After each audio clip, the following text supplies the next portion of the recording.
Hello, and welcome to the Director's Cut of Enrolled, where we will be discussing our thought processes behind each episode and where we think we succeeded and where there was room for improvement. We decided that we wanted to make 4 episodes that consisted of the same characters, but did not exactly have the same storyline.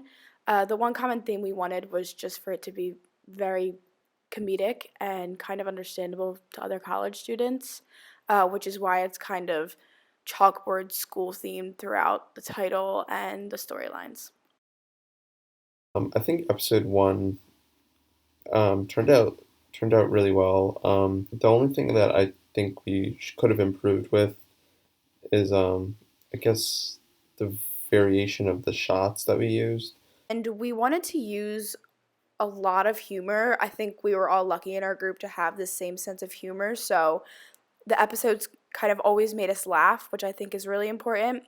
I know our biggest issue was trying to effectively communicate the storyline, which we had a hard time with the first episode, but we definitely improved as the semester went on. First one, I remember when we were coming up with it, when it was in my head and we were all talking about it, I was like, damn, this is hilarious. This is so funny. And I think it was funny, but at the same time, there is definitely a lot to be desired with mostly like the camera work and kind of like the setting up of the lines and more so the telling of the story. Episode 2 was our Halloween episode, so we wanted it to be funny like all the other episodes, but also kind of give this suspense factor. So we had to deal with a lot of different camera angles and sound effects, which I think we effectively did, and the storyline was a lot better, but there was still room for improvement. I love the ending of this episode with the turnaround and the ghost. That was really great.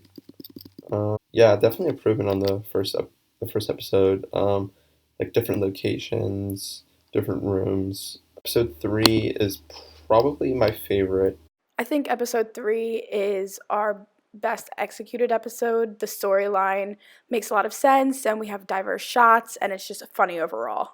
It's like not too complex, but it still really works. I also think it's important to know for episode 3 that we were so excited about making it that we had so many different parts that we wanted to incorporate, but in the end, we ended up having to cut a lot, which is huge growth in comparison to our first episode. So for our 4th episode, we kind of wanted to do something with the idea of graduation or leaving for the summer, just because it was the last episode of our series. And again, like our other episodes, you can see tremendous growth even with the shots that we do. We go outside and look at the lighting and take kind of everything into I consideration. mean, there's like singles and close-ups and like medium shots. Yeah, this semester I definitely learned so much more than I expected to. Honestly, when I first got to the class, I wasn't totally sure what to expect, but as the time went on, we got to know the group a little bit. I think we had a great chemistry, and Professor Murphy obviously helped us out a ton. I think we definitely all learned a lot, and if I'm speaking for myself, I think I can speak for the rest of the group. We had a pretty good time doing it. So overall, I think it was a wonderful experience that definitely helped me grow a lot.